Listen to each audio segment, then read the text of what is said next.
İzlemelisin kanalına hoş geldiniz.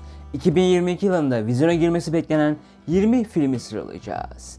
Bu listede herkesin deli gibi beklediği filmin yanı sıra değişik filmlerle yer alıyor. Başlamadan önce İzlemelisin kanalına like atmayı ve abone olmayı unutmayın. Hazırsanız başlıyoruz. 20 numara Moonfall. Listenin 20. sırasında ruh hastası gibi felaket filmleri çeken Roland Emmerich'in yeni filmi Moonfall var. Dostlar, eğer dünyanın sonu gelirse Roland Emmerich'in yanında olmak isterim. Çünkü bu kadar felaket filmi çeken biri nasıl hayatta kalacağını öğrenmiştir.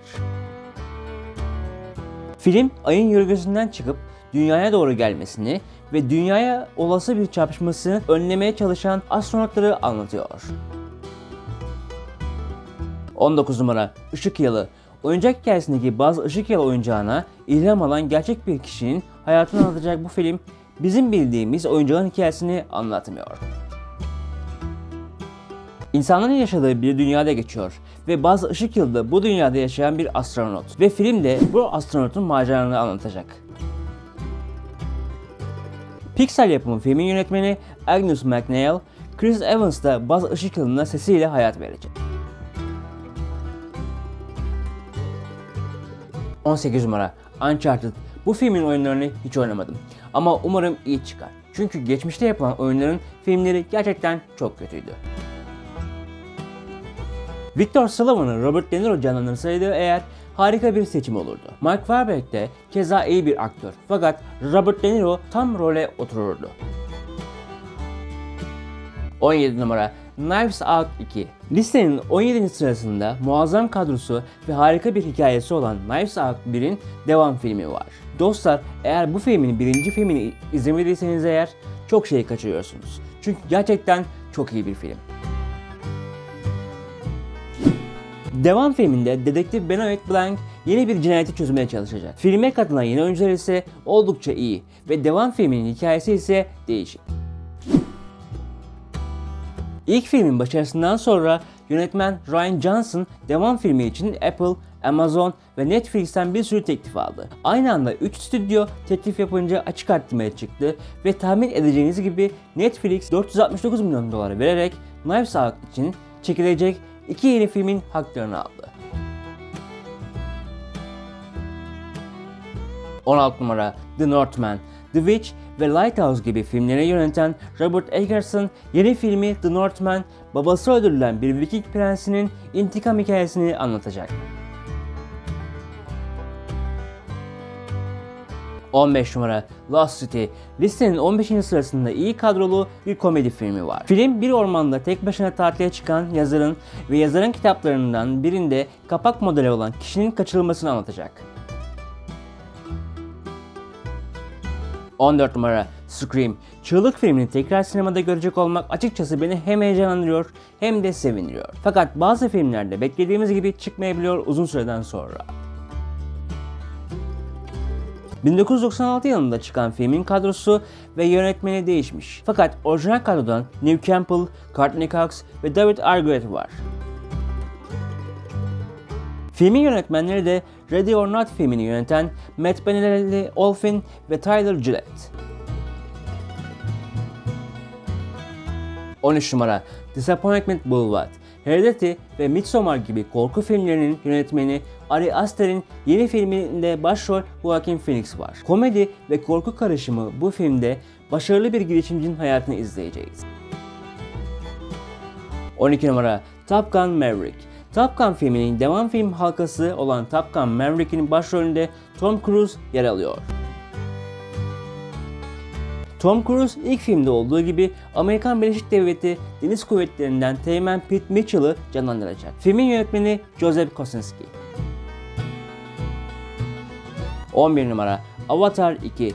Film 2014 yılında çıkacaktı. Fakat yönetmen James Cameron 4 devam filmini aynı anda çekmeye karar verince ve filmleri çekmek için yeni teknolojinin gelişmesini bekleyince film her sene bir yıl ileri atıldı ve vizyon tarihi 2022 oldu. Filmin konusu henüz belli değil ama görsel açıdan çok farklı sualtı sahneleri izleyeceğiz. 10 numara Flash. Yaklaşık 5 yıldır senaryosunu değiştirilen ve bir türlü kendisine yönetmen bulamayan film sonunda vizyona giriyor. Konusu ise Barry Allen çocukken kaybettiği annesini geri getirmek için zamanda yolculuk yapacak ve bu sırada alternatif bir evrene gittiğini fark edecek. Filmde Michael Keaton'ı tekrar Batman olarak göreceğiz ve Ben Affleck de Batman rolünde tekrar geri dönüyor bu filmle beraber. 9 numara Black Panther Wakanda Forever. Chadwick Boseman'ın ölümünden sonra filmde neler olacağını çok merak ediyorum. Film büyük ihtimalle hem karaktere hem de Chadwick Boseman'a özel bir veda içerecek. Film 2023 yılına ertelenirse eğer hiç şaşırmayın. Çünkü ikinci filmin çekimlerinde Letitia Wright sakatlandığı için çekimler durduruldu. Ayrıca İngiliz oyuncu bir aşı karşıtı ve Covid aşısı olmayı istemiyor. Amerika'da sıkılaşan kuralların filmlerin çekimlerini durduracağı yönünde. 8 numara Ambulans. Michael Bay'in yönetmeni olduğu filmin konusu iki kardeşin ağır hasta annelerini tedavi ettirmek için banka soymaya karar verirler. Soygun sırasında işler ters gider ve bir ambulansı çalmak zorunda kalırlar. Filmde Jack Gyllenhaal ve Yahya Abdul-Mateen banka soyguncularını canlandırırken Eiza Gonzalez ise ambulans görevlisi. 7 numara Nil'de Ölüm. Kenneth Branagh'ın yönetmeni olduğu filmde Gal Gadot, Rose Leslie, Tom Bateman, Armie Hammer, Russell Brand yer alıyor. Filmin konusu ise Lynette Doyle kocasıyla birlikte Nil Nehri'ne gemi yolculuğuna çıkar. Fakat Lynette'in öldürülmesiyle beraber bu gemi yolculuğu son bulur. Gemide bulunan dedektif ise cinayeti araştıracaktır. 6 numara Thor Love and Thunder. Jane Foster'ın çekici kaldıracağı ve galaksinin koruyacağını göreceğimiz bu filmin yönetmeni Thor'un Ragnarok filmini yöneten Taika Waititi. Filmde Kristen Bale ile Gordy Godbutcher rolünde göreceğiz. Taika Waititi bu filmin Ragnarok'tan bile saçma olacağını söylemiş.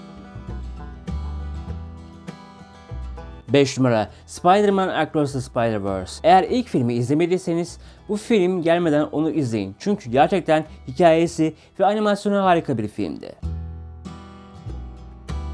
Bu devam filminde Miles Morales'in maceralarını izlemeye devam edeceğiz. Ve yönetmen koltuğunda Joaquin Dos Santos var.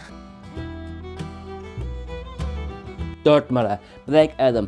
Shazam filminin spin-off'u olan bu film, anti kahraman Black Adam'ın hikayesine odaklanıyor. Dwayne Johnson'ın DC dünyasına giriş yapacağı filmin yönetmeni ise Jaume Collet-Serra. 3 numara Morbius. Spider-Man'in ezeli düşmanı Morbius'un hikayesini izleyeceğimiz filmin fragmanı epey ilgi çekici duruyordu. Morbius'un bir vampire dönüşmesi, Michael Morbius'un Peter Parker'ın kanını incelemek için çalması ve deney sırasında bir vampir yarası tarafından ısırılması ile vampire dönüşüyordu çizgi romanda. Bunu filmde nasıl yapacaklar çok merak ediyorum. 2 numara The Batman. Bu filmde psikopat, ruh hastası bir Batman'i izleyeceğiz. Henüz 2 seneli bir Batman olacak karşımızda. Ve suçlulara soru sormadan girişen Batman gerçekten harika duruyor. Açıkçası Robert Pattinson'ı Batman olacağını öğrenince acaba şaka mı yapıyorlar dedim. Fakat maalesef doğruydu. Ama sonradan fragmanları izleyince Gotham'ın o kasvetli havasını ve karanlık atmosferini görünce dedim ki bu film çok iyi olacak gibi duruyor. Umarım Robert Pattinson bu filmde harika bir performans sergiler ve tüm dünyaya Alacakaranlık filmlerinde oynadığını unutturur. Psikopat Batman dışında bu filmin her karesi muazzam görünüyor. Filmin yönetmeni ise Maymunlar Cehennemi'ni yöneten Matt Reeves. 1 numara Doctor Strange Multiverse of Madness. Spider-Man No Way Home'dan sonra ilk Marvel filmi olacak. Bu filmin adından da anlayabileceğiniz gibi bir paralel evren çılgınlığını anlatacak. What If dizisini izlemediyseniz eğer izlemelisiniz. Çünkü bu film ile bağlantılı olacak hikayeleri anlatıyor. WandaVision'ın Scarlet Witch hikayesinin devam edeceği bu filmde Loki'yi de görme şansımız yüksek. Filmin yönetmeni ise orijinal Spider-Man filminin yönetmeni Sam Raimi. Kendisi yıllar sonra bir süper kahraman filmi yönetecek. Listeyi beğendiniz mi? Siz hangi filmleri bekliyorsunuz? Yorumlarda buluşalım. Yeni videolarda görüşmek üzere.